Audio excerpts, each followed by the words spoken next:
हरि जय जय राम कृष्ण हरे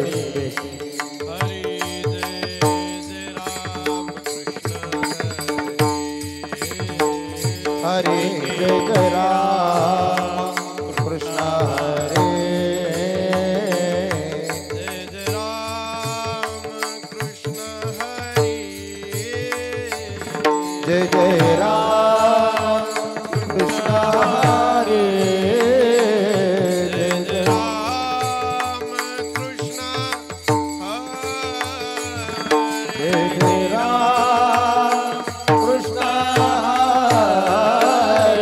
जय जय राम कृष्ण हरे जय जय राम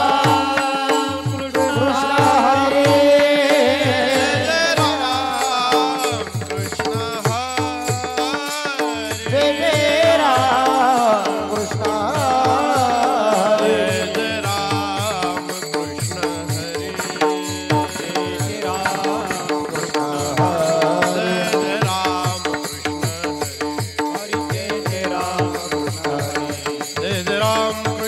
हरे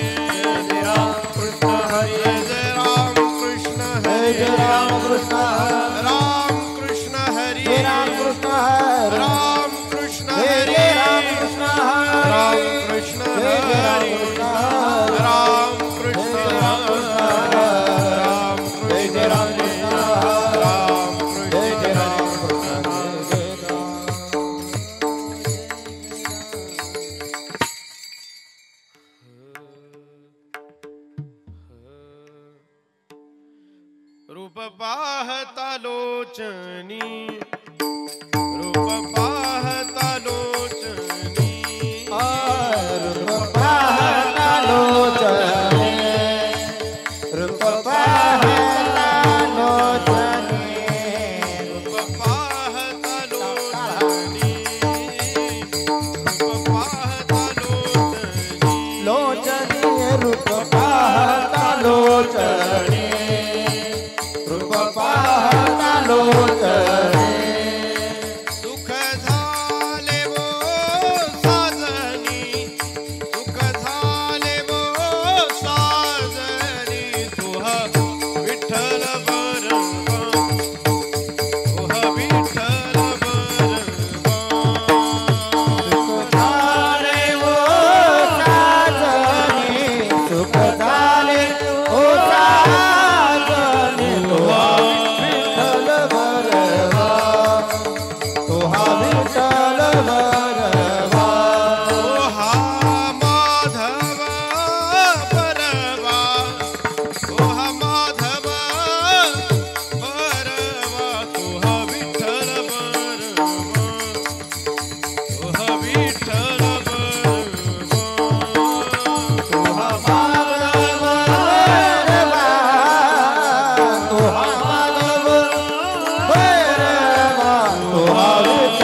वर तुहा विठ्ठल बरवा तुहा विठ्ठल बरवा वापर उमा देवी वर वापर उमा देवी वर विठ्ठल बरवा तुहा विठ्ठल बरवा सर्व सुखाचे आगर सर्व सुखाची आगर सर्व सुखाचे आगर सर्व सुखाची आगर वापर खुमा देवी वर बाबर खुमा देवी वर विठ्ठल बरवा तुहा विठ्ठल बरवा वापर कुमा देवी वर वापर कुमा देवी वर देवी वर तुहा विठ्ठल बरवा तुहा विठ्ठल बरवा तो हा माधव बरवा तुहा माधव बरवा हा विठ्ठल बरवा तुहा विठ्ठल बरवा तुहा माधव बरवा तुहा माधव बरवा तुहा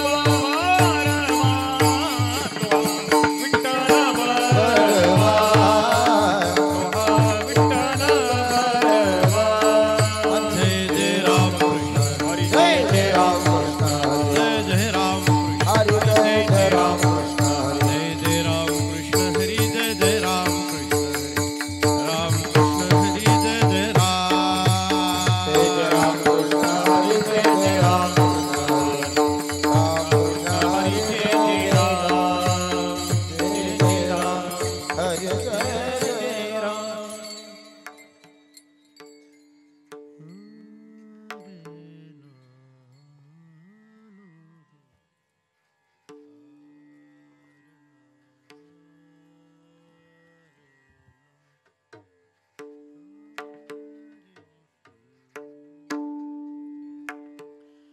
अवघी मिथ्या आटी अवघे में त्यागे अवघी मिथ्या आटी अवघे में त्यागे राम नाही जव कंठे राम नाही जव कंठे राम नाये जव कंठी राम नाये जव कंठी राम नाये जव कंठी राम नाये जव कंठी अवघी मिथ्या आटी अवघे में त्यागे अवघी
अवगी मिथ्याटी अवगी मिथ्याटी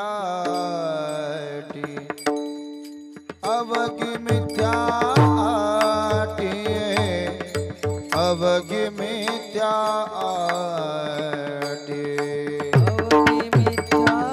आवाज कडक करायचा माझा अवघी मिथ्याटी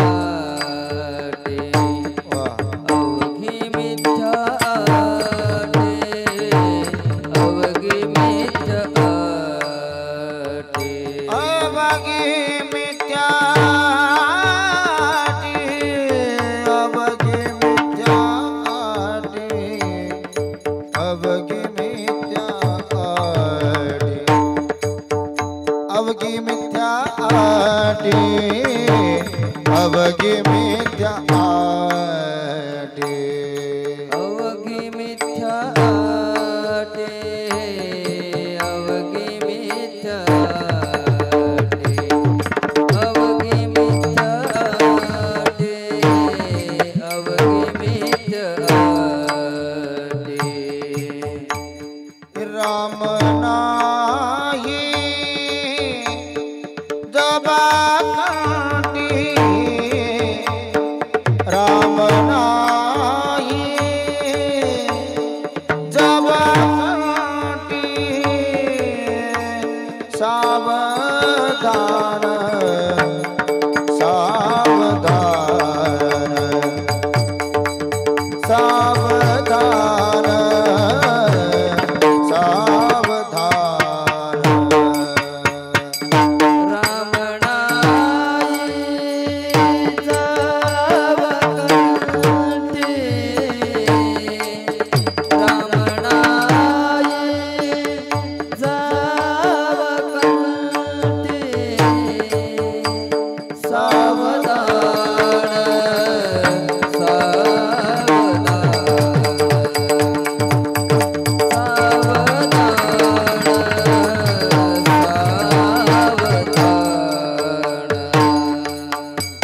उगवी सकल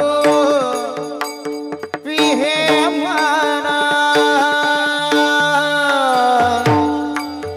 उगवी उगवी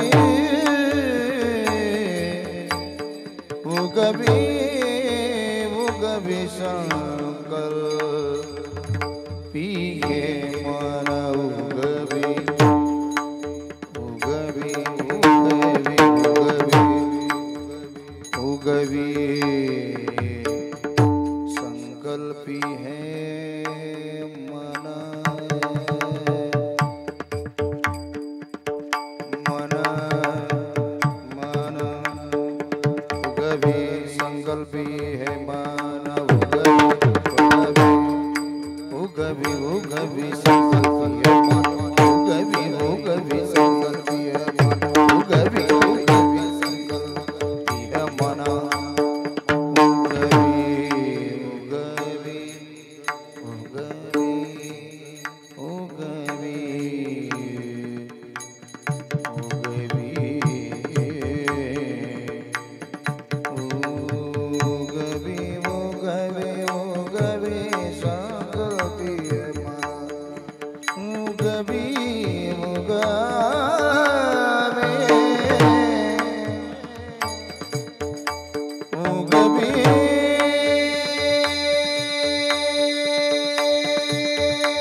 श्री गुरु निवृत्तिनाथ महाराज की जय, ज्ञानेश्वर महाराज की जय, तुकाराम महाराज की जय, तुम महाराज की जय, भगवान की जय, हनुमान की जय, संतन की जय।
सांडिले ते मांडे आग्रह उरला काळ दंडे सावधान सावधान उगवी संकल्पी हे मन तुका म्हणे आले भागा देवोनी चिंती पांडुरंगा तुका म्हणे आले भागा देवोनी चिंती पांडुरंगा सावधान सावधान उगवी संकल्पी हे मन नमो विश्वरूपा विष्णू माय बापा नमो विश्वरूपा विष्णु माय बापा नमो विश्वरूपा विष्णू माय बापा नमो विश्वरूपा विष्णु माय बापा राम पांडुरंग अपार पांडुरंग अपार पांडुरंग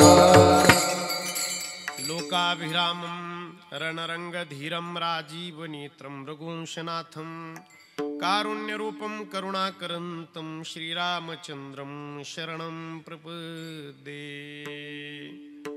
करारविन्देन पदारविन्दं मुखारविन्दे विनिवेशयन्तं वटस्य पत्रस्य पुटे शयानं बालं मुकुन्दं मनसा स्मरामि कृपाळू उदार माझा ज्ञानेश्वर तया नमस्कार वारंवार न पाहे अति कुळाचा विचार भक्त करुणाकर ज्ञानाबाई भलतिया भावे शरण जाता भेटी पाडी तसे तुटी जन्म व्याधी ज्ञानाबाई माझी अनाथाची माय एका जनार्दनी पाय वंदितसे जया पूजिले आदरे पांडुरंगे विमानस्थ केले प्रयाण प्रसंगे तनुमानवी दिव्य रूपीच केले न त्यागिती दिव्य लोकासी नेले श्री निवृत्तीनाथांचे शरणे शरणाये का जनार्दनी शरणाये का जनार्दनी शरणाये का जनार्दनी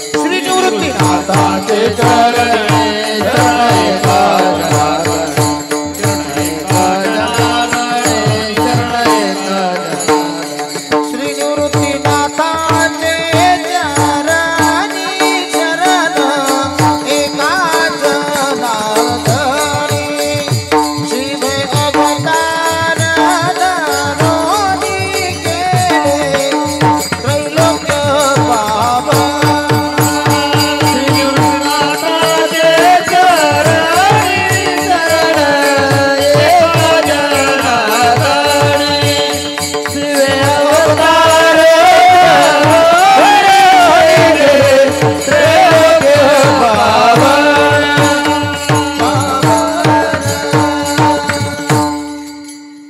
अवघी मिथ्या अटी राम नाही जव कंठी अवघी मिथ्या अटी राम नाही जव कंठी सावधान सावधान उगवी संकल्पी हे मन वैराग्य शिरोमणी देहूचे सुप्रसिद्ध संत ज्यांनी आपलं 42 वर्षांचं आयुष्य तुमच्या माझ्यासाठी चंदनासारखं झिजवलं वारकरी भक्ती मंदिराचा जे कळस ठरले ज्यांना आपण जगद्गुरू असं म्हणतो त्या श्री तुकाराम महाराजांच्या अभंगाच्या गाथेतील प्रसिद्ध बहुतेकांच्या परिचयातला 4 कडव्यांचा अखिल विश्वाला सगळ्या जगाला काही सांगणारा काही उपदेश करणारा अभंग आजच्या या कीर्तन सेवेच्या निमित्ताने मी तुमच्या समोर मांडला आहे।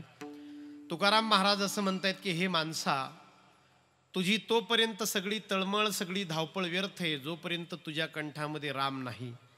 अवघी मिथ्याटी राम नाही जवकंठी। महाराज म्हणतात सावधान हो दक्ष हो काळजी घे मनाला चांगल्या मार्गामध्ये आण सावधान सावधान उगवी संकल्पी हे मन। महाराज म्हणतात कधीतरी याची पण आठवण ठेव की तुला कधीतरी हे जग सोडायचंय पसारा हा सोडायचा आहे। सांडिले ते मांडे आग्रह उरला काळदंडे। आणि शेवटच्या चरणात महाराज असं म्हटले की आपल्या वाट्याला आलेलं काम प्रामाणिकपणाने करता करता मुखामध्ये राम मनामध्ये राम असावा आणि हातामध्ये काम असावा काम असावं यासारखं चांगलं जीवन नाही यासारखं जगण्याचा उत्कृष्ट मार्ग नाही। तुका म्हणे आले भागा देवोनी चिंती पांडुरंगा सावधान सावधान उगवी संकल्पी हे मन। प्रतिवर्षी प्रमाणे प्रभू पांडुरंगाच्या कृपेने विश्वमाऊली ज्ञानेश्वर महाराज जगद्गुरु संत श्रेष्ठ श्री तुकाराम महाराज श्री नामदेव महाराज श्री एकनाथ महाराज श्री निळोबाराय छत्रपती शिवाजी महाराज धर्मवीर संभाजी महाराज या देवतांच्या आणि साधू संतांच्या पुण्याईने श्री क्षेत्र कीर्तांगलीमध्ये संतश्रेष्ठ श्री हरिबाबांच्या या संतवनामध्ये संपन्न होणारा हा कीर्तन महोत्सव, यावर्षी या महोत्सवाचं हे 90वे वर्ष आहे. याही वर्षी आमच्या सद्गुरू श्री जोग महाराज वारकरी शिक्षण संस्थेचे श्री निवृत्ती महाराज चव्हाणके यांच्या आशीर्वादाने भजनी मंडळ कीर्तांगली, ग्रामस्थ मंडळ कीर्तांगली यांच्या सहकार्याने हरिभक्तीपरायण आमच्या वारकरी शिक्षण संस्थेचे एक आदर्श कीर्तनकार श्री नामदेव महाराज खुळे यांच्या उपस्थितीमध्ये हरिभक्तीपरायण राहुल महाराज डुमरे, हरिभक्तीपरायण जयराम महाराज पानसरे यांच्या सहकार्याने हा उत्सव यंदाही या ठिकाणी भव्य आणि दिव्य स्वरूपामध्ये संपन्न होतो आहे. आजची ही दुसऱ्या दिवसाची कीर्तन सेवा आपण सगळ्यांनी, ग्रामस्थांनी, माझ्या सगळ्या मित्रमंडळींनी, कीर्तांगली ग्रामस्थांनी, आयोजकांनी, सप्ताह कमिटीने माझ्याकडे दिलेली आहे. आजचं कीर्तन सेवा सौजन्य आणि आजची संत पंगत ज्यांची आहे ते श्रीमती चंद्रभागाबाई भाऊराव चव्हाणके, श्रीमती साधनाताई रामनाथ चव्हाणके आणि चंद्रकला माऊली चांगदेव चव्हाणके यांची, या चव्हाणके परिवाराची आजची ही संत सेवा सौजन्याची आणि संत पंगतीची आजची ही सेवा आहे.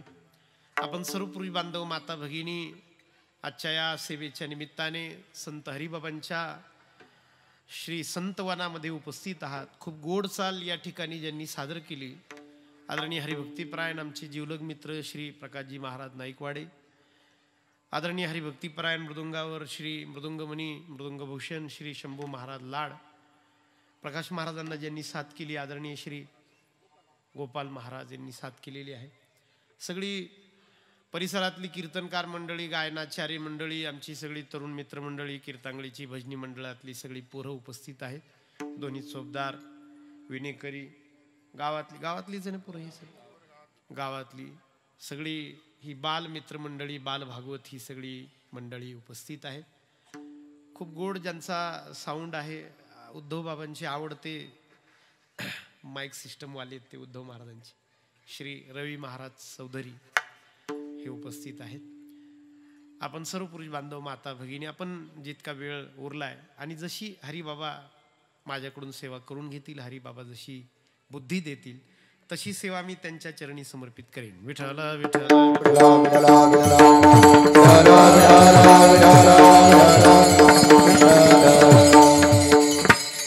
आपण जन्माला आल्यापासून जीवनाचं सार्थक व्हावं, समाधान मिळावं यासाठी प्रयत्न करत असतो. आपली सगळी आटी, धावपळ, प्रयत्न त्यासाठी आहे की असं एक ठिकाण यावं की जिथं जाऊन माणसाला असं वाटावं की बस जन्माला यासाठी आलो होतो, कृतकृत्य झालो, इच्छा केली ते पावलो असं वाटावं यासाठी मनुष्य तळमळ करतो, तगमग करतो, प्रयत्न करतो. प्रयत्नात काही कमतरता नाही, प्रयत्नात काही कसूर नाही, पण तरी पण जिथं पोहोचायचंय ते काही ठिकाण माणसाला मिळत नाही हे पण खरं आहे. प्रयत्न तर माणूस काही कमी करतोय असं काही नाही, खूप धावतोय माणूस, प्रचंड वेग वाढलाय माणसाचा. वेगाने धावणारा माणूस सुखाकडे, समाधानाकडे, शांती नावाच्या मनाच्या अवस्थेकडे धावतोय, पण दुर्दैवाने ते समाधान एक पाऊल असं पुढंच राहतं. जीवनाची ती कृतकृत्यता काही भेटत नाही. असं वाटतं आली काय, जवळ आली काय, भेटली काय, ती भेटतच नाही.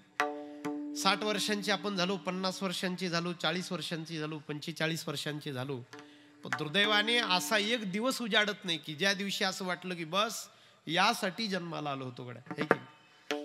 तर मला एक सांगा, जर प्रवास सुरू आहे आणि जर जिथं पोहोचायचंय ते जर गाव येत नसेल तर याचा अर्थ प्रवास चुकीच्या दिशेचा आहे की नाही. साधी गोष्ट आहे, मी या फाट्यावर, काय मानमोडा म्हणतात आपले, या मानमोडा फाट्यावरून मी जर विचारलं की कीर्तांगलीला मला जायचंय, हरिबाबांच्या संतवनामध्ये कीर्तन आहे, किती किलोमीटर आहे, तर कोणी जर मला म्हटलं की 4 किलोमीटर, अंदाज समजा 4 किलोमीटर इथून तुम्ही जा, गाव लागेल, थोडे उजव्या हाताला वळा, हरिबाबांचं ठिकाण आहे, लोक जमलेले असतील, कीर्तन आहे तुमचं तिथं.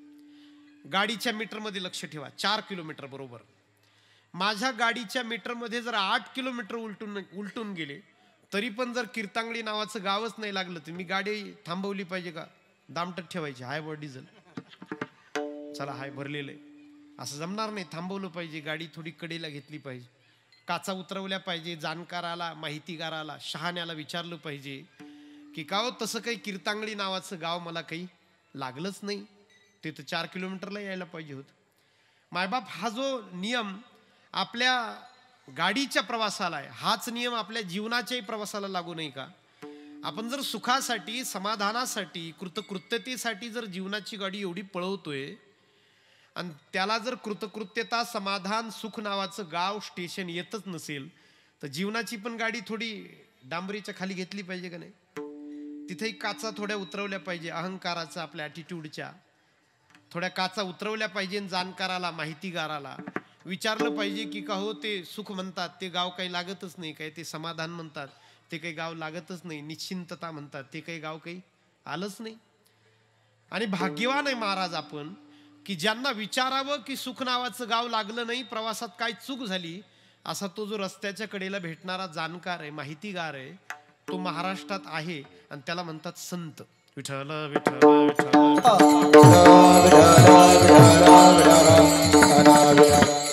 भाग्यवान आहे आपण, आहे की नाही? मी प्रयागला जाऊन आलो प्रकाश महाराज, आणि अयोध्येच्या बाजूने गेलो होतो.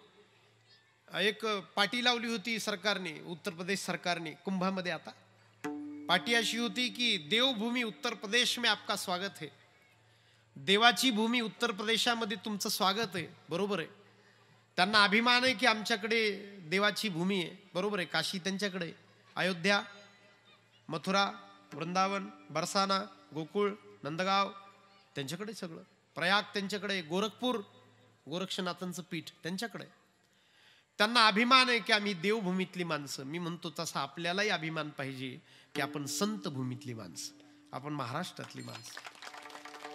सिन्नरला जोग महाराज संस्थेचा शताब्दी आम्ही केला होता. नवीनच होतो आम्ही, खूप जणांची गरज पडली, फार नेते बोलावले, पोरंच आम्ही सगळे. 2000 काय मला 16ची गोष्ट असेल, 17ची गोष्ट. खूप नेते आले, त्यांना भाषणं दिले आम्ही. आणि एक नेता असं बोलला होता भाषणामध्ये की महाराष्ट्र करंट आहे, महाराष्ट्राला पंतप्रधान मिळाला नाही. महाराष्ट्राला खरं काय अजून काही पंतप्रधान पद महाराष्ट्राच्या वाट्याला आलेलं नाही. गोष्ट खरी. महाराष्ट्राचे नेते जाऊन पार त्या पंतप्रधानाच्या खुर्चीला शिपून आलेत, पण कोणी बसला नाही त्याच्यावर. पार अशी धरून धक्का लावून आले त्या खुर्चीला. एक यशवंतराव चव्हाण होते, एवढा मोठा माणूस होता, एवढा प्रामाणिक नेता होता की त्यांच्यासाठी भारत सरकारला एक पद निर्माण करावं लागलं होतं, उपपंतप्रधान, पण पंतप्रधान नाही. ते भाग्य महाराष्ट्राच्या वाट्याला आलेलं नाही. उपपंतप्रधान झाले होते, पद निर्माण केलं गेलं होतं त्यांच्यासाठी, उपपंतप्रधान, पण पंतप्रधान नाही. तर वाक्य त्याचं खरं होतं की महाराष्ट्राला पंतप्रधान पद मिळालं नाही, पण महाराष्ट्र करंट आहे. ते करंट हा शब्द मला थोडा झोंबला, मला थोडा टोचला. कार्यक्रमाच्या शेवटी मी असं म्हटलं होतं की साहेब, आपण म्हणालात की महाराष्ट्राला पंतप्रधान नाही मिळाला, पण कीर्तनकार या नात्याने मी आपल्याला सांगतो, वारकरी या नात्याने मी आपल्याला सांगतो की महाराष्ट्राला पंतप्रधान नाही मिळू द्या, पण महाराष्ट्र संत प्रधान आहे. हे त्या म्हणजे आम्हाला याचं जास्त मूल्य आहे की तुम्ही एक 4 तासामध्ये आळंदीला जाऊन माऊलींच्या कुशीत विसावू शकता. ही जास्त आनंदाची गोष्ट आहे त्या पदापेक्षा, आहे की नाही? हे जास्त मूल्यवान आहे की तुम्ही देहूला 3, 3.5, 4 तासात जाऊ शकता. हे जास्त मूल्यवान आहे की तुम्ही ज्ञानेश्वरी घर बसल्या वाचू शकता. हे जास्त महत्वाचं आहे की तुम्ही जी मराठी बोलता त्याच मराठीमध्ये गाथा आहे, है की नाही? कधी असाही विचार करा मायबाप, कधी असाही विचार करा की जी ओवी मी म्हणतो आता विश्वात्मके देवे, ही ओवी माऊलींच्या मुखातून निघालेली. कधी या भावनेने त्या ओवीकडे पहा, है की नाही? किती भाग्यवान आहे आपण. काय पाहिजे याशिवाय, यापेक्षा वेगळं काही नको. कधी असाही विचार करा की इतके भाग्यवान आहे आपण की आपण अडचणीत असताना ज्ञानेश्वरी उघडली की साक्षात माऊली आपल्याशी बोलतात. या पलीकडे काय भाग्य पाहिजे, है की नाही? याच्या पुढचं काय भाग्य पाहिजे? महाराष्ट्राच्या माणसाला व्यर्थ विनाकारण पारावर बसून हा असा तो तसा, तो तसा असं 2 तास घालवण्याची परवानगी नाही. मला असं वाटतं. महाराष्ट्र ती पारावर बसतात ना माणसं कट्ट्यावर, हा असा तो तसा, तो तसा, तो तसा, आणि 2 तास झाल्यावर मग कुणीतरी त्यातलं म्हणतं जाऊ द्या आपल्याला काय करायचं. म्हटलं 2 तास काय चाललं होतं काय माहिती. महाराष्ट्राच्या माणसाला तो अधिकार नाही. तो यासाठी म्हणतो मी मायबाप की घरात आपल्या ज्ञानेश्वरी येईन, ती सोडून उगीच हा असा तो तसा, याला काय अर्थ आहे, है की नाही? विचारलं पाहिजे, त्यांच्याशी बोललं पाहिजे. भाग्यवान माणसं आहे आपण. भाग्यवान. विनोबा भावे पंढरपूरला गेले. विनोबा भावे पहिल्यांदा, आणि देवाच्या पांडुरंगाच्या चरणी डोकं टेकवलं त्यांनी, तर डोळ्यातून मोठे संत मोठे सत्पुरुष होऊन गेले. विनोबा भावे पंढरपूरला गेले, देवाच्या चरणी डोकं टेकवलं पांडुरंगाच्या, आणि डोळ्यातून अश्रू वाहिले. तर त्यांना कोणीतरी विचारलं होतं, विनोबा का रडता तुम्ही? तर विनोबांनी उत्तर दिलं होतं, मी यासाठी रडतोय, मी स्वतःला भाग्यवान समजतो की ज्या चरणावर तुकाराम महाराजांनी डोकं टेकवलं तिथंच मी पण डोकं टेकवलं. है की नाही? काय दृष्टी आहे! श्रीमंत डोळे किती भारी असतील, नाही का? नाही तर आपण जर आलो ना दर्शन करून, आपल्याला जर विचारलं ना पंढरपूर कसं काय झालं, तर आपण म्हणतो लय रस्ता खराब, रस्ता लय खराब, आणि पंढरपूरला हॉटेल नाही बरं का चांगली. आपण म्हणतो चांगले हॉटेल नाही, रोटी चांगली नाही, भाज्या चांगल्या. म्हणजे तू का फक्त जेवायला गेला होता पंढरपूरला का? काय कमाल नाही. दुकानदाराने फार लुटलं, हॉटेल चांगली नाही, रूम चांगली नाही. किती श्रीमंत दृष्टी असेल, डोळे किती भाग्यवान असतील की ज्यांना डोळ्यांना असं वाटलं की त्याच चरणावर मी डोकं टेकवलं जिथं तुकाराम महाराजांनी डोकं टेकवलं. संतांच्या महाराष्ट्रात जन्माला आलो मायबाप. म्हणून नाथ महाराजांचे एक अभंग आहे, संताविन प्राप्ती नाही, संताविन प्राप्ती नाही.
थोडं साधूशी बोलून तर पहा मायबाप, थोडं संतांना विचारून तर पहा, समस्या दूर होईल.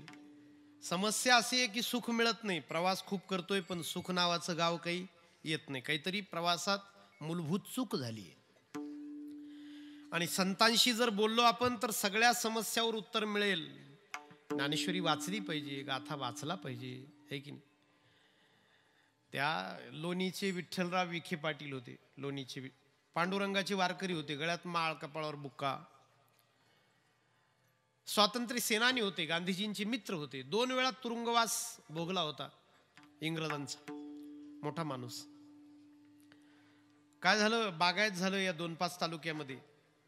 तिकडं दिंडोरी बऱ्यापैकी बागायती झाला, निफाड बागायती झाला, राहुरी, अर्धा श्रीरामपूर, संगमनेर. ऊस खूप लावला लोकांनी, ऊस. 13 छोटे छोटे खाजगी कारखाने होते देशात, 13 छोटे छोटे. पण त्यांचं एकदा भागलं की त्यांच्याकडे मशिनरी पण मोठी नव्हती. त्यांचं एकदा भागलं की ते शेतकऱ्यांना सांगायचे, बस आम्हाला ऊस नको, ते ऊस पडून राहायचं. ऊसाचा व्हायचा गुळ, आणि गुळ काही परदेशात जात नव्हता. त्याचं कारण, जाता जाता 2 महिन्याचा प्रवास, त्या शिपवर त्या गुळाला फंगस लागायचं, बुरशी लागायची, पाणी यायचं, पाणी सुटायचं त्याला. त्याच्यामुळे युरोप आपल्याकडून गुळ घेत नव्हता, परदेश गुळ घेत नव्हता. गुळाचे भाव उतरले, ऊसाचा भाव उतरला, शेतकरी आत्महत्या करायला लागला. ऊसाचा उत्पादक शेतकरी आत्महत्या करायला लागला. तर या 2-5 तालुक्यातली माणसं त्या विठ्ठलराव विखेंकडे गेली आणि त्यांना सांगितलं की तुम्ही स्वातंत्र्य सेनानी आहात, तुम्ही गांधीजींचे मित्र आहात, तुम्ही 2 वेळ तुरुंगवास भोगलाय, देश तुम्हाला मानतो, सध्याचा पंतप्रधान जवाहरलाल नेहरू हे तुम्हाला काका म्हणतात आणि तुम्ही त्यांना जवाहर असं एकेरी बोलता, तुमचा एवढा मान आहे तिथं, पंतप्रधान तुम्हाला काका म्हणतो, तुम्ही पंतप्रधानाला आरेतुरी करता, इतकं मान आहे तुम्हाला, तर आमच्यासाठी एक पत्र लिहा ना पंतप्रधानाला. तर त्यांनी सांगितलं लिहितो ना, माझ्या शब्दामुळे जर बरं होत असेल शेतकऱ्यांचं तर का लिहिणार नाही. त्यांनी पत्र घेतलं आणि सांगितलं की जवाहर, मी आयुष्यामध्ये तुझ्याकडे काहीच मागितलं नाही, देशाची स्वातंत्र्य सेनानी लोकांसाठी जी पेन्शन असते 1 रुपया महिना ती सुद्धा मी नाकारली, कारण मी घरचा बागायतदार आहे, बरा होतो, मी नाही घेतली ती पेन्शन सुद्धा. मी कधीच स्वतःसाठी मागितलं नाही, तुझ्याकडे कधी मी साकडं घातलं नाही, पण तू मला काका म्हणतोस, मी तुला जवाहर म्हणतो, त्या नात्याने अधिकाराने मी तुला असं सुचवतो की शेतकरी मरतायत, ऊसाचा शेतकरी आत्महत्या करतोय, ऊस बागायतदार, एक 5-50 तरी साखर कारखाने शुगर फॅक्टऱ्या जर देशात झाल्या सरकारी पैशातून, तर शेतकऱ्यांचं भलं होईल, चांगलं होईल. त्यांनी ते पत्र लिहिलं, खाली सही केली, ते पंतप्रधान कार्यालयात पत्र गेलं, पंतप्रधान कार्यालयातल्या हाताखालच्या लोकांनी ते पत्र वाचायला सुरुवात केली. बरीच पत्र आलेली असतात कार्यालयात, त्यांच्या हाती ते पत्र सापडलं, त्यांनी ते वाचलं. हाताखालची माणसं म्हणजे ती लई इबलीस माणसं राहतात पाहिजे, हाताखालची माणसं म्हणजे ती हाताखालून काढण्यासारखीच राहतात, म्हणूनच त्यांना हाताखालची माणसं म्हणतात. ते म्हटले काय माणूस आहे हा, पंतप्रधानाला आरेकारी म्हणतो, म्हणजे याला काही समजतं का, हा कोण लागून गेलाय, जवाहरलाल नेहरूंना आरेकारी म्हणतो म्हणजे याला काही एटिकेट्स, काही शिष्टाचार, काही फॉर्मॅलिटी कळतात की नाही, काही पदाचा मान याला समजतो की नाही. त्यांनी ते तसंच पत्र फाडलं आणि त्याला उत्तर पाठवून दिलं, काही जमत बिमत नाही, त्यांनीच मनानेच, हाताखालच्या माणसांनी. हाताखालची माणसं भारी शब्द आहे, मला आवडतो फार भारी, हाताखालची माणसं. दिलं पत्र पाठवून, काय जमत नाही, पैसे बिशे नाही शिल्लक. वाईट वाटलं त्यांना की कधी नव्हत मी देशाकडे सरकारकडे हे मागितलं, तर स्वातंत्र्य सेनानी माणसाचा अपमान यांनी केला, माझा मान ठेवला नाही. तुकाराम महाराजांचा गाथा वाचत बसले होते, वारकरी होते, आणि एक अभंग गेला बरं का, वाचता वाचता पारायणात महाराजांच्या गाथेमध्ये, तुकाराम महाराजांच्या गाथे अभंग असा होता, एक एका साह्य करू अवघे धरू सुपंथ. अभंगाचा अर्थ असा आहे की एकमेकाला आपणच मदत करू आणि आपण चांगला रस्ता पकडू शकतो, आपणच आपल्या मदतीने, कोणी तिसरा येणार नाही, आपणच आपले मित्र आहोत. त्यांना वाटलं की महाराज मला काहीतरी सांगतायत, गाथा झाकला आणि आपल्या मित्रांना पत्र लिहिले. 5-7 दिवसांनी मित्र जमले, मित्रांनी विचारलं का बोलावलं, शेतकरी जमले समोर आणि त्यांनी उठून भाषण केलं. ते म्हटले की मी महाराजांचा गाथा वाचत होतो 5-6 दिवसांपूर्वी, सरकारकडून नकार आला पैसे द्यायला. महाराज मला या अभंगातून असं सांगतात तुकाराम महाराज की आपणच आपल्या मदतीला पडू, काही सरकारची वाट पाहायची नाही, आपणच पैसा जमवायचा, आपणच कारखाना उभारायचा, आपणच चालवायचा आणि मिळालेला पैसा सुद्धा आपणच घ्यायचा, त्यातून चांगली कामं करायची.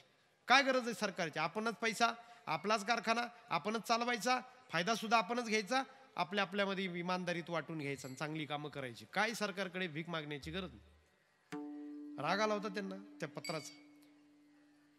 लोकांनी सांगितलं पण असं कसं काय होणार. ते म्हटले मी नगरला जाऊन आलो, सध्या राजमाता अहिल्यानगर आहे की नाही, मी नगरला जाऊन आलो ते म्हटले, आणि काय झालं की मी सावकाराला माझ्या पत्नीचे दागिने गहाण ठेवले, तो मला 1400 रुपये द्यायला तयार आहे, तू किती देतोस. एकाने सांगितलं मी 40 देईन, एकाने सांगितलं 50. त्याकाळी फार रक्कम झाली, 49 सालची ही रक्कम म्हणजे 76 वर्षापूर्वीची खूप झाली ती. एकाने सांगितलं मी 100 रुपये देऊ शकतो, आणि निधी तयार झाला महाराज वर्गणीतून. काय तुम्ही शेअर्स म्हणत असाल त्याला, भाग भांडवल म्हणता तुम्ही, आहे की नाही, ते भाग भांडवल तयार झालं आणि कारखान्याचं बांधकाम सुरू झालं 1949च्या सुरुवातीला, 1949च्या सुरुवातीला. 1950च्या शेवटाला कारखाना बांधून तयार झाला 1950 साली. आणि त्यांनी पंतप्रधानाला परत पत्र लिहिलं की कारखाना तयार आहे, आम्ही उभारलाय, तुम्ही फक्त उद्घाटनाला या. डोक्यात राग होता ना, डोक्यात राग होता, तुम्ही फक्त उद्घाटनाला या. पंतप्रधान आले जवाहरलाल नेहरू यांनी कारखान्याच्या सुरुवातीला एंट्रीला, प्रवेशद्वाराला तुकाराम महाराजांची मूर्ती स्थापन केली, अजूनही तशीच. गेला तर नक्की पहा. तुकाराम महाराजांची मूर्ती स्थापन केली त्या विठ्ठलरावांनी, पांडुरंगाची वारकरी होते ते, आणि त्या मूर्तीच्या खाली त्यांनी लिहिलं एक एका साह्य करू अवघे धरू सुपंथ, अवघे धरू सुपंथ. काय आपल्याला आपण सहज म्हणतो की मन आहे तुकाराम महाराजांची एक एका साह्य करू अवघे धरू, मन नाही तो, अभंग आहे तो. माणसं सहज म्हणतात मन आहे ठेविले आनंद ते तैशीची रावे. मन नाही ती, अभंग आहे. मला प्रकाश महाराज एका झेडपीच्या शिक्षकाने झेंडा वंदनला बोलावलं, ध्वजारोहणाला 26 जानेवारीला.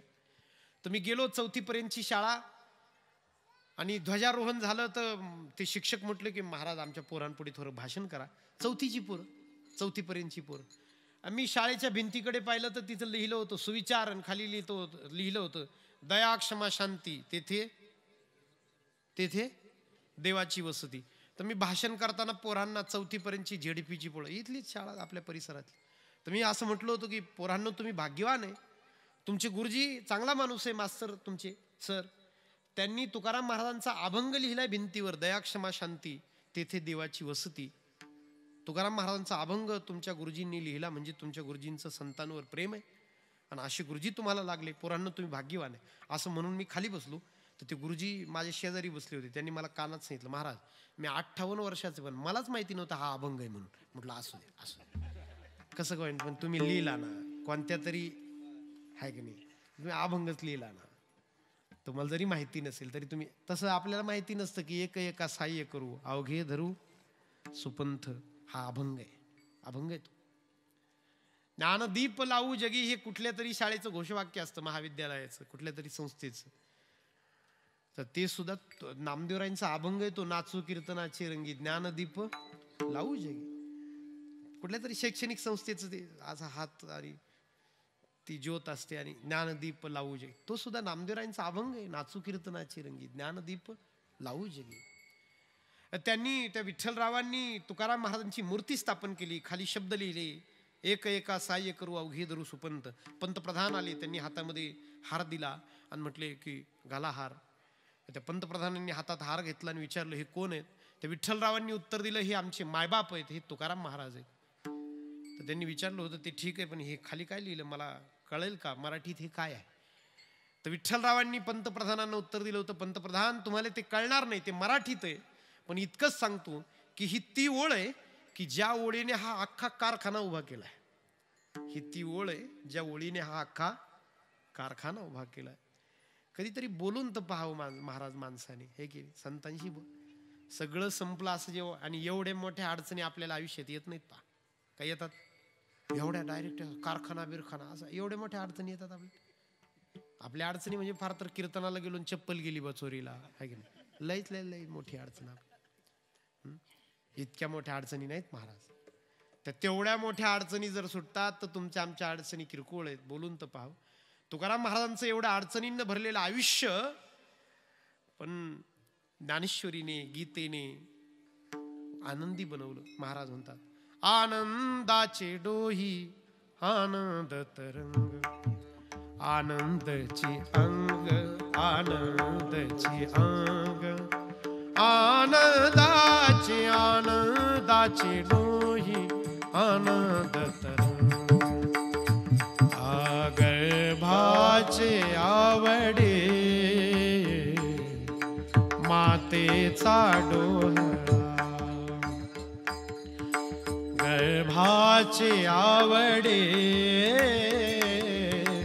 मातेचा डोहरा, तेथीचा जिव्हाळा तेथे बिंबे आनंदाची डोही आनंद तरंग, आनंदाची डोही आनंद तरंग. सुटल्यात संत वाङ्मयाने. आपणही आपली छोटीशी अडचण आज नेऊ तुकाराम महाराजांकडे त्यांना विचारू महाराज अडचण अशी आहे की प्रचंड पळतोय आम्ही पण सुख काही सापडत नाही, तर तुमच्याकडे आलोय, उत्तर द्या. काय चूक झाली माझ्याकडून आपल्या जगण्यामध्ये, काय चूक झाली हे महाराज अभंगाच्या पहिल्या चरणामध्ये आपल्याला परखडपणे सांगतात. अवघी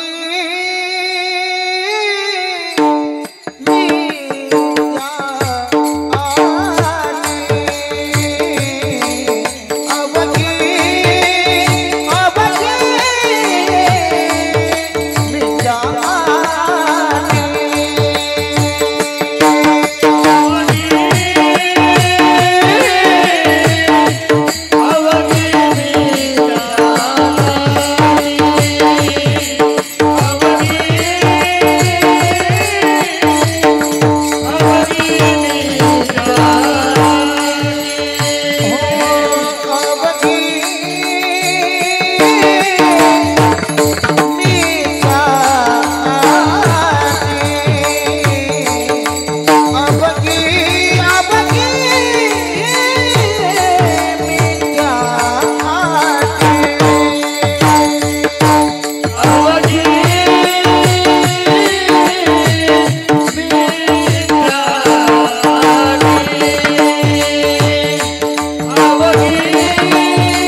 तुझ्याकडून जगताना अशी चूक झाली की राम नाही जव कंठी. तोपर्यंत आपली सगळी आटी म्हणजे धावपळ, आटी म्हणजे प्रयत्न, आटी म्हणजे तगमग, आटी म्हणजे तळमळ. आपली धावपळ तगमग आपले सगळे प्रयत्न तोपर्यंत व्यर्थ आहे जोपर्यंत आपल्या कंठामध्ये राम नाही. महाराज परखड शब्दांमध्ये सांगतात आणि महाराजांसमोर आपल्याला चूक कबूल करायला हरकत तरी काय महाराज आहे की मोठ्याच्या समोर चुकलं म्हणायला काही. मी कधीतरी वाचलं म्हणे काय झालं, नवरा बायको घरी आले, बायकोच्या हातात घराच्या कुलपाची चावी होती, अंधार होता ओट्यावर.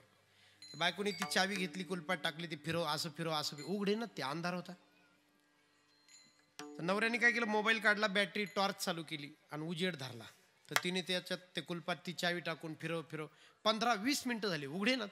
शेवटी नवऱ्याने तिला सांगितलं चावी माझ्याकडे देते का. तर तिने चावी नवऱ्याकडे दिली, नवऱ्याच्या हातात मोबाईल टॉर्च बॅटरी उजेड होता. नवऱ्याने मोबाईल तिच्याकडे दिला, तिने तो उजेड धरला, नवऱ्याने ती चावी घेतली, त्या कुलपात टाकली, फिरवलं, ते उघडलं पहिल्याच सेकंदाला उघडलं. तर नवऱ्याने तिच्याकडे पाहिलं, तिने माघार नाही घेतली, तिने सांगितलं असा उजेड धरायचा असतो मग कुलूप खोलत असतो. कसा धराल म्हणजे असंच धरीन, पुढच्या वेळी ध्यानात राहील म्हणजे नक्की राहील. आता विसरायचं काय काम आहे, काय विसरायचं काय सवालच नाही. आता एकदा कळालं म्हटल्यावर चुकलं म्हणत जावं कधीतरी, है की नाही. कधीतरी तर सॉरी. तुकाराम महाराजांचा एक अभंग आहे महाराज, नाटाचा अभंग आहे, नाटाचा पूर्ण अभंग आहे, पूर्ण चुकलो म्हणजे सॉरी असाच अभंग आहे सगळं. मितवानाथ अपराधी कर्महीन मती मंद बुद्धी तुझं नाव आठविले नाही कर वाचे कृपा निधी माय बापा. अनाथ अपराधी कर्महीन मती मंद बुद्धी तुझं नाव आठविले नाही कर वाचे कृपा निधी माय. नाही ऐकिले गाईले गीत धरिले लाज सांडिले हित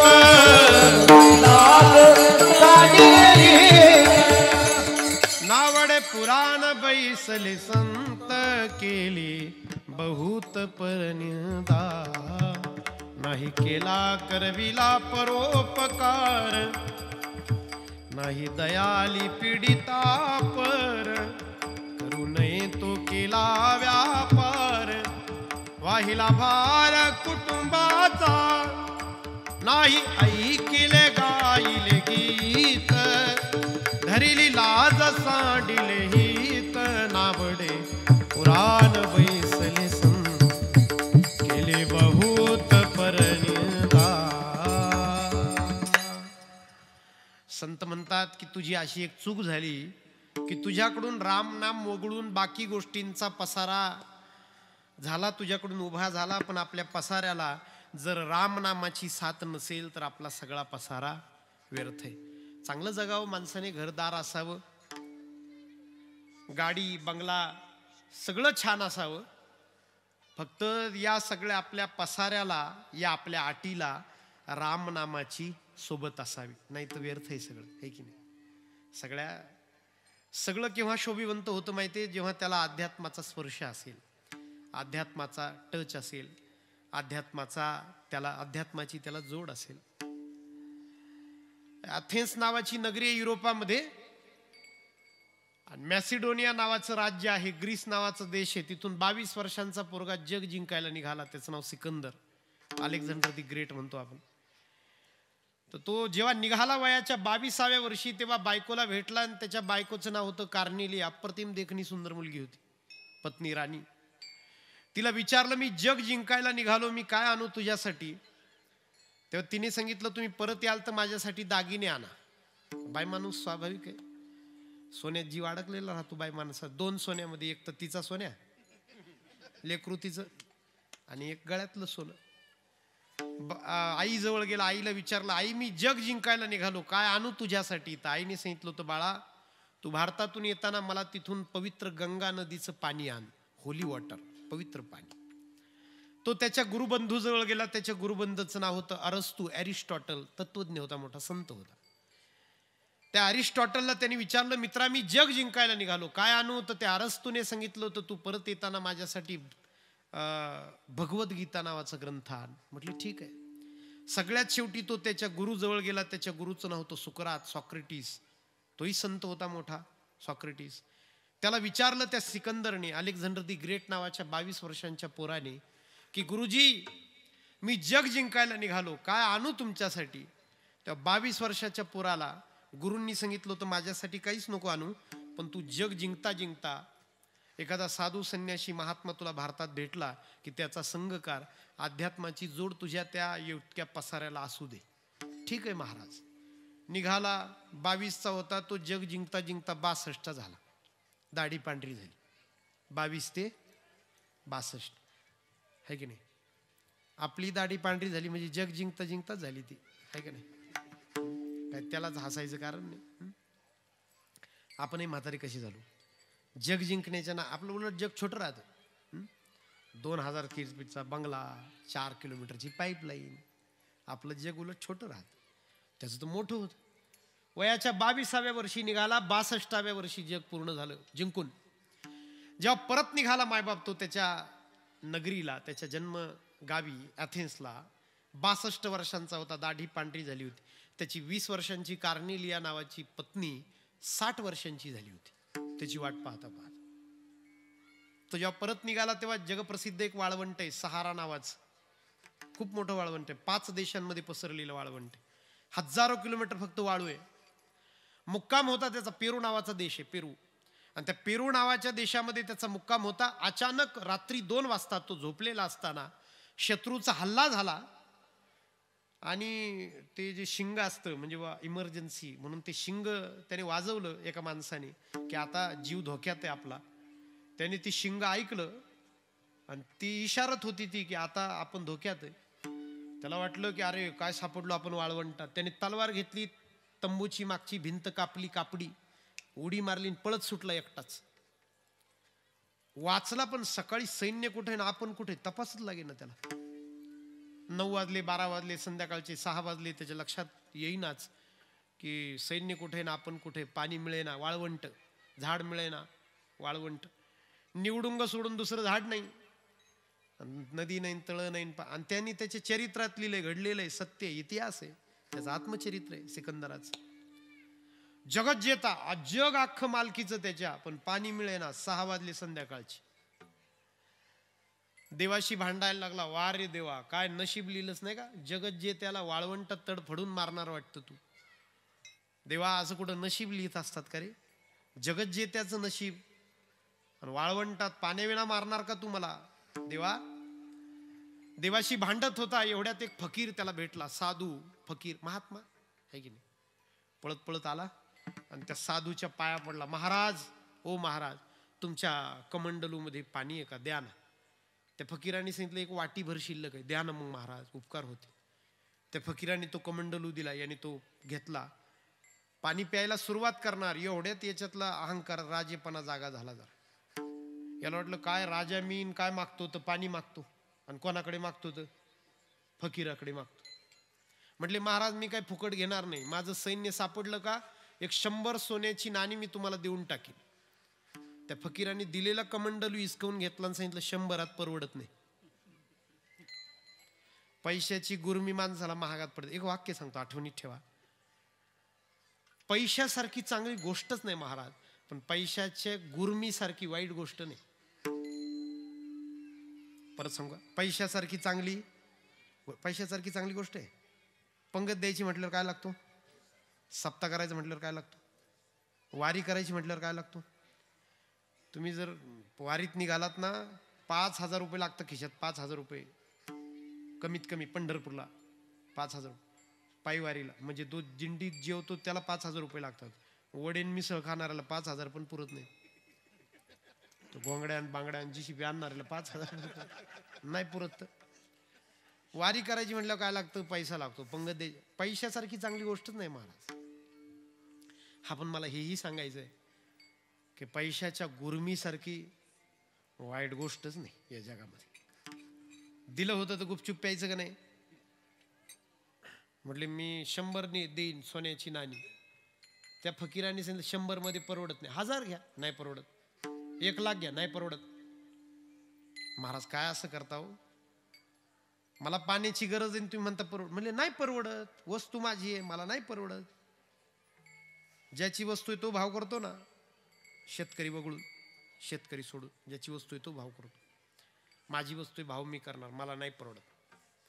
त्याला कळालं की आता नाईलाज आहे. आणि त्या जगत जे त्या सिकंदराने सांगितलं होतं, महाराज तुम्ही ज्याच्याशी बोलताय तो सिकंदर आहे, तुम्हाला कल्पना नाही. 40 वर्ष लढून जग जिंकलंय मी. 40 वर्ष लढून जग जिंकलंय मी. तुम्हाला मी 40 वर्ष लढून जिंकलेल्या जगातली सगळी स्थावर जंगम म्हणजे चल अचल प्रॉपर्टी मालमत्ता सगळी देतो महाराज. एक वाटीभर पाणी द्यावं तुम्हाला किव येते का नाही हो. एक वाटीभर पाणी द्या ना महाराज. अख्खं जग घ्या, अख्खी पृथ्वी घ्या महाराज. त्या फकीराने ते कमंडलू दिलं, याने ते पिलं, पाणी पिलं. फकीराने कमंडलू घेतलं आणि फकीराने जाता जाता सांगितलं मला काय तुझी पृथ्वी नको, मी फकीर माणूस आहे, मी निघालो, दे कमंडलू दे माझा. त्या सिकंदराने सांगितलं कमाल आहे महाराज, विचित्र स्वभाव आहे तुमचा. आधी म्हटले 100त परवडत नाही, 1000त परवडत नाही, 10 लाखात परवडत नाही. मी म्हटलो पृथ्वी घ्या मग मला पाणी द्या. हो म्हटले. आणि आता पाणी पिल्यावर म्हणतात मला काहीच नको, दे कमंडलू माझा. निघाले आणि मग मला एवढं तरसवलं. अर्धा तास माझ्याशी भाव करत होते. अर्धा तास का. त्या फकीराने सांगितलं मला काहीच नको होतं राजा, तरी पण मी तुझ्याशी भाव केला. यासाठी भाव करत होतो मी. मला तुला इतकंच दाखवायचं होतं की तू 40 वर्ष लढून जमावलेली प्रॉपर्टी, एक वाटी पाणी इतक्या सुद्धा किमतीची नाही. मला एवढंच दाखवून द्यायचं. मला तुला फक्त तुझ्या प्रॉपर्टीची किंमत सांगायची. आपण स्मशानात जातो आणि भजनी मंडळ ते अभंग म्हणतो रोज. आपण फार सुंदर अभंग येतो है की महाराजांचं. नको नको मना गुंतू माया जाळी, नको नको मना गुंतू माया जाळी. नको नको मना गुंतू माया जाळी, नको नको मना गुंतू माया जाळी.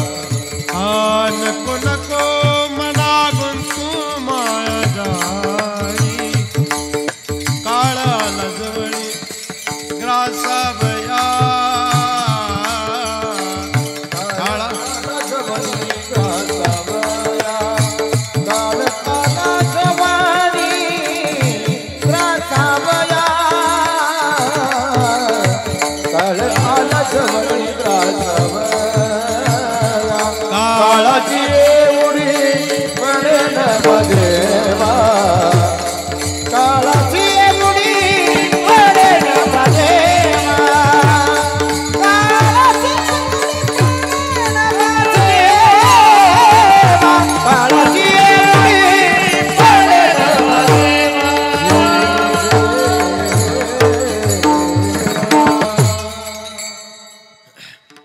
कधी तुम्ही श्रीमंत श्रीमंत माणसाची भेट घ्या, पण स्टेजवर नका घेऊ.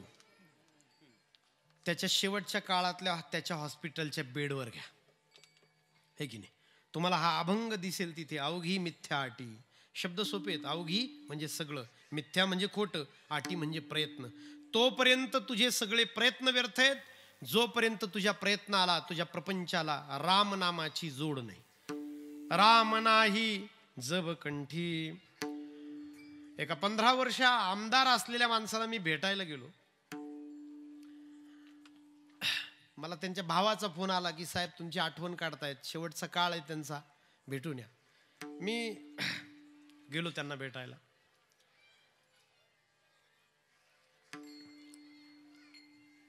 आणि तो सिक्युरिटी बाहेर असतो ना, तो नाशिकला त्यांचा बंगला होता, तो काय म्हणतात त्याला, तो बाहेर सुरक्षा रक्षक जो असतो, तो बॉडीगार्ड काय तो असतो. मी त्याला विचारलं की साहेबांची तब्येत कशी आहे, तर त्यांनी सांगितलं मला काय माहिती साहेबांची तब्येत कशी आहे, मी 6 ते 6 मी घरी जातो, दुसरा माणूस येतो, मला काय, आपला काय संबंध साहेबाशी. मी आतमध्ये गेलो, मुलगा नव्हता, मुलगी नव्हती, बहीण नव्हतं, बायको कोणीच नव्हतं. अख्ख्या बंगल्यात कोणीच नव्हतं, फक्त मोलकरीन, ती मेड, भांडे घासणारी, स्वयंपाक करणारी. मी तिला विचारलं होतं साहेब जेवले का, तिने सांगितलं मला नाही माहिती, मी डाळ भात करते आणि टेबलावर ठेवते. तिने खरंच भांडी पालथी घातली आणि ती निघून गेली. मी गेलो. 15 वर्ष आमदार असले, 5 वर्ष राज्यमंत्री होता तो माणूस. मी भेटायला, म्हणजे मी तो टेबलावरचा डाळ भात उचलला, प्रकाश महाराज, मी तो कालवला आणि मी त्यांना आवाज दिला साहेब मी आलोय. तर त्यांनी विचारलं कोण आहे. अगदी बरगड्या दिसत होत्या, डोळे खोल गेले होते, शेवटचा काळ. तर मी म्हटलो मी भगीरथ महाराज. रडायला लागली. मला म्हटले भावाला मी म्हटलो होतो की महाराजांना भेटायला बोलव. म्हटलं हो, मला फोन आला काल. मी उश्या दिल्या दगू भाऊ त्यांना 2 बसायला. त्यांना मी बसवलं आणि तो डाळ भात कालवून मी त्यांना खाऊ घालायला लागलो. तर त्या माणसाच्या डोळ्यातलं पाणी त्या डाळ भातात पडत होतं आणि मी त्यांना तो डाळ भात खाऊ घालत होतो. तर मी म्हटलो साहेब का रडता, एवढं छान जगले तुम्ही. तर मला म्हटले महाराज नाही, ते जगलो ते लोकांसाठी जगलो. मला म्हटले माझा मुलगा 8वीला असताना मला म्हटला होता महाराज पप्पा आपल्याला शेगावला जायचं गजानन महाराजांच्या दर्शनाला, एसीचं तिकीट काढा, आपण दोघेच जाऊ, मला तुमचा वेळ पाहिजे पप्पा. माझा 8 वर्षाचा पोरगा म्हटला होता, छोटासा पोरगा माझा म्हटला होता. काय नाही, 9:30ला गीतांजली ट्रेन येते आपल्याकडे, 2:15ला पोहोचायची, आता 2:45ला पोहोचते, 2:15ला पोहोचायची. पप्पा एसीचं तिकीट काढा, आपल्या दोघांनाच जायचो गप्पा मारत, मला तुमचा वेळ पाहिजे. महाराज नाही जमलं महाराज. आता तो मोठा झाला, त्याच्या उद्योगात व्यवसायात गुंतला. आता तो आला तरी त्याचा माझा जीवाळा नाही राहिला, प्रेम नाही राहिलं, त्याला माझ्याविषयी घेणं देणं नाही आणि मला आता जाणं शक्य नाही महाराज. माझी एक साधी इच्छा होती महाराज, रायगडावर जायचं होतं, नाही जमलं. मला म्हटले, मला असंही म्हटले ते की महाराज एक साधी इच्छा होती, ती अर्धी पिकलेली चिंच खायची होती. ती असते ना शेंड्याला पिकलेली, देठाला कच्ची, पोपटी झाली, हा गारसलेली, दारसलेली पाड म्हणतात त्याला पुणे जिल्ह्यामध्ये. ती अर्धी पिकलेली चिंच खायची होती महाराज. पण मी गावी गेलो का ती पिकून तरी जायची, आधी गेलो का कच्ची तरी राहायची. अधिवेशनात तिकडं पिकू ती जमलंच नाही महाराज कधी कधीच. आपण ना प्रसिद्ध लोकांच्या मागे ते प्रसिद्ध असताना लागतो महाराज. अध्यात्माची जर जोड नसेल तर माझं असेल आयुष्य काय, तुमचं असेल तर आयुष्य असेल काय.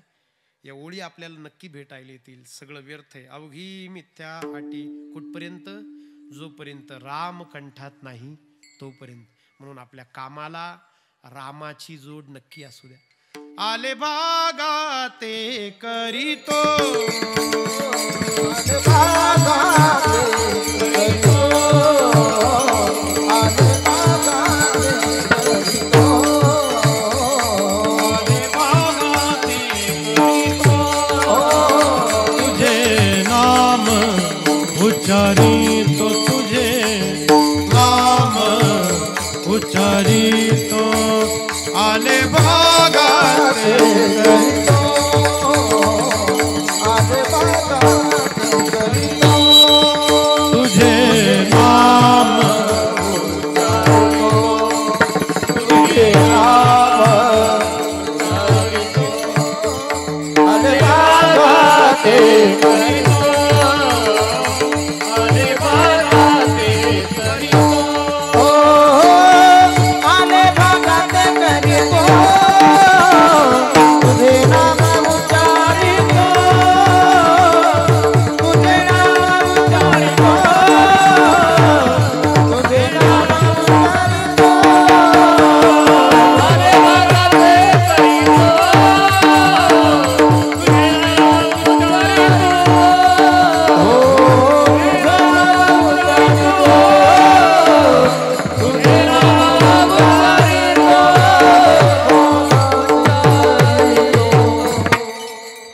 राम नाही जव कंठी. महाराजांचा अभंग आहे कंठी धरिला कृष्णमणी अवघा जनी. महाराजांचा दुसरा एक अभंग आहे ऐसी जोडी करा राम कंठी धरा. म्हणून अवघी मिथ्या अटी राम नाही जव कंठी. सातारा जिल्ह्यामध्ये संत गोंदवलेकर महाराज होऊन गेले. मोठी विभूती आहे, कधी नक्की जा, कधी पहा, फार छान आहे. त्या गोंदवलेकर महाराजांकडे त्या दुष्काळी तालुक्यातल्या मान तालुक्यातल्या महिला आल्या, 100 महिला, की महाराजांचं दर्शन घ्यायचं. म्हाताऱ्या सगळ्या, एकदा काम आपल्यासारखं थोडंसं फेब्रुवारीत तो दुष्काळ तालुकाच आहे, दुष्काळी तालुका आहे तो मान तालुका, खटाव मान पलीकडे तालुक्यात साताऱ्याचे. त्यांना असं वाटलं महाराजांचं दर्शन घ्यावं. त्यांनी एक ट्रक केली आणि त्या ट्रकमध्ये त्या 100 महिला दाटीवाटीने बसल्या. त्या आल्या गोंदवल्याला, महाराजांचं दर्शन घेतलं त्यांनी आणि 100 महिला खाली बसल्या आणि त्यांनी विचारलं महाराज आम्हाला काहीतरी परमार्थ सांगा. गोंदवलेकर महाराजांना प्रश्न पडला तर यांना सांगायचं कसं काय गड्या, यांना काय कळेल बरं, काय कर. तर महाराजांनी त्यांना त्यांच्या भाषेत सांगितलं की महिलांनो, माझ्या आयांनो, तुम्ही भाकरी करता की नाही. म्हणले करतो ना मायबाप, महाराज करतो ना. कशी करता सांगा बरं. एक म्हातारी धीट होती, ती समोर आली, तिने सांगितलं महाराज साधी गोष्ट आहे, आम्ही ना भांडं घेतो लाकडी, त्याच्यात काय म्हणतात त्याला, काठवट म्हणतात, कुठं काठोळा म्हणतात, मराठी भारी भाषा आहे. त्या गोधडीला एवढे शब्द आहेत, गोधडीला गोधडी म्हणतात, काही ठिकाणी वाकळ म्हणतात, काही ठिकाणी दमकोंडी म्हणतात, तोंडावर घेतला दम कोंडतो माणसं, दमकोंडी म्हणतात, काही ठिकाणी झावर म्हणतात, खानदेशामध्ये झावर म्हणतात त्याला सटाण्याला. इथं त्या आंध्रात चंपावती म्हणतात गोधडी, मला माहित नव्हतं चंपावती. मी गेलो आणि मला कार्यकर्त्यांनी विचारलं मुक्काम आहे, म्हटलं मुक्काम आहे. मग महाराज ब्लँकेटच लागेल का चंपावती चालेल, त्याच्याकडे 5 मिनिटं तुम्ही असं पाहतोच राहिला, रात्री पायी जावा का काय निघून काय माहिती. काठवट म्हणले ना, काठवट ना. भाकरी कशा करतात, म्हातारी समोर झाली, त्यांनी सांगितलं महाराज आम्ही काठवट घेतो, काठवट, त्याच्यात पीठ टाकतो महाराज, त्याच्यात पाणी टाकतो महाराज, त्याचा उंडा करतो महाराज, गोल करतो महाराज, पीठ घेतो महाराज, टाकतो महाराज, त्याच्यावर उंडा टाकतो, त्याच्यावर हाताला पण पीठ लावून घ्यायचं, हळूवार गोल भाकरी करायची, एकदम गोल, नकाशा नाही करायचं, गोल भाकरी करायची. तवा तापलेला असतो महाराज, योग्य तापला की ती भाकरी हळूवार उचलतो आणि त्या तव्यावर टाकतो. कमी तापलेला चालत नाही, कारण काय होतं, काय होतं म्हणा, आपल्याला काय घेणं, आज तर आपल्याला कुळदाच जिलेबी, आज काय भाकरीचं घेणं. काय होतं कच्चा असल्यावर, हा चिकटते आहे की नाही, फाटते, आणि जास्त तापल्यावर करपते. योग्य तापला पाहिजे महाराज, हळूवार ती भाकरी घेतो आणि त्या तव्यावर टाकतो. तर त्या गोंदवलेकर महाराजांनी विचारलं होतं आजी मग भाकरी झाली का पुरी. म्हटले नाही ना महाराज, एक महत्वाची स्टेप क्रिया बाकी आहे. समोर भांडं ठेवलेलं असतं, त्यात पाणी असतं, ते घेतो आणि त्या पाण्याने हळूवार भाकरीवर हात फिरवतो. झाली का भाकरी. म्हटले महाराज आत्ता भाकरी झाली. महाराजांनी विचारलं आजीबाई ते जर भाकरीला पाणी नाही फिरवलं तर काय होईल बरं, काय होईल, काय होतं, कच्ची राहते, वाफ पकडत नाही, पापुद्रा येत नाही, रंग येत नाही, चव लागत नाही, चांगली नाही होत महाराज. पाणी नाही जर फिरवलं ना तर भाकरी चांगली नाही होत. तर महाराजांनी सांगितलं होतं मायबाप, आजी, आई, तुम्हा 100 महिलांना माझं हेच सांगणं आहे की तुमची भाकरी म्हणजे तुमच्या प्रपंच फार देखणा करा, फार चांगला करा, चांगला करावं, घरदार चांगला असावं, कपडे चांगले घालावे माणसाने. ज्याला शक्य देवाने दिलंय ना, ज्याला 4 व्हीलर दिली त्याने 4 व्हीलर मध्येच हिंडलं पाहिजे. काय काय लोक 4 व्हीलर घरी लावतात आणि मोटरसायकलवाले म्हणतात गावात सोड. आता कशाला कमाल आहे मोठी, मग तुझ्या वाचून एवढं अडकलं काय बा. हा चांगलं राहावं, काहीच प्रश्नच नाही. तुमच्या श्रीमंतीला संतांचा अजिबात विरोध नाही, चांगलं राहावं. तुमचा प्रपंच आहे भाकरीसारखा गोल कर आजी. फक्त भाकरी तव्यावर टाकली ना की त्याला राम नामाचा पाण्याचा हात शेवटी नक्की फिरवत जा, म्हणजे भाकरी प्रपंच चवदार होईल. मी लहान असताना रविवारी ब्लॅक अँड व्हाईट सिनेमा लागायचे, रविवारी 4च्या पुढे मराठी पिक्चर लागायचा. तो फार वर्षापूर्वी, 20-1 वर्षापूर्वीची गोष्ट असेल, 25 कदाचित. ते एक चित्रपट आला होता बरं का, शांताराम भाऊ, संत गोरोबा, ब्लॅक अँड व्हाईट आहे, ब्लॅक अँड व्हाईट. त्याच्यातलं एक गाणं माझ्या लक्षात राहिलं. गाणं आहे पण ते अभंगाच्या उंचीचं आहे, खूप सुंदर आहे. गदी माडगुळकरांची शब्द आहेत, आवाज आहे बाबूजींचा, सुधीर फडकेंचा, संत गोरोबा. यूट्यूबवर आहे ते गाणं, नक्की सर्च करा.